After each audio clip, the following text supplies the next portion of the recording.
Primeiramente, bom dia.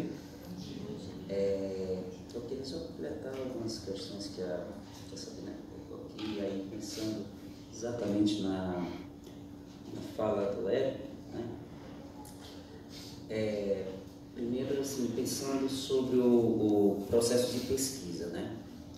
Que eu acho que uma parte primordial se deu exatamente nesse processo.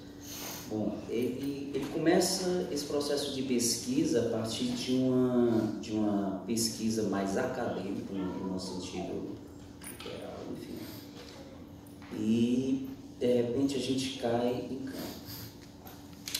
Quando a gente se depara com os personagens, alguns personagens, especificamente dentro da cidade de Senador Pompeu, e aí, ao longo, a gente explica por que a cidade, especificamente de Senador Pompeu, porque não em outros campos, tá certo?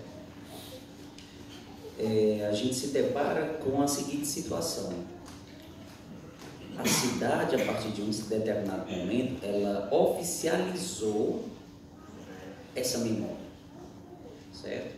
E o que foi essa oficialização? Por um lado, a memória dessa tanto tragédia quanto meio de exploração que eles têm demais, eles debatem esse assunto, enfim, mas ao mesmo tempo uma questão que nós percebemos quanto à escolha dos personagens. Na cidade existem as pessoas que podem falar sobre o assunto e as pessoas que não podem falar sobre o assunto ou não são as vozes desse assunto, né? E aí a gente volta, por exemplo, retorna à pesquisa acadêmica, quando a gente lembra, por exemplo, de debater sobre o Memória e Silêncio, tem o artigo do Pollock, certo? Que aí ele coloca exatamente essa questão da memória, das memórias subterrâneas, quer dizer, as memórias traumáticas, que por muitas vezes essas memórias acabam sendo sufocadas por meio de uma memória oficializada, né? Coloca-se apenas a ponta do iceberg desse trauma e esse trauma é sufocado pela oficialização dessa memória, ok? Ao mesmo tempo, então, percebemos essa luta de memórias dentro da própria cidade, ok? Dentro do próprio município de Senador Pompeu. E aí surgem outros personagens que nos encontros com eles, como o Chico da Barragem, né? Como você estava falando, o Chico da Barragem, que é aquele personagem que está naquele casarão, né? Que ele já tem um jogo com o Romeu, enfim, um nomezinho diferenciado ali. Ele é uma dessas vozes que não são escolhidas como as vozes que não são falas autorizadas, ok?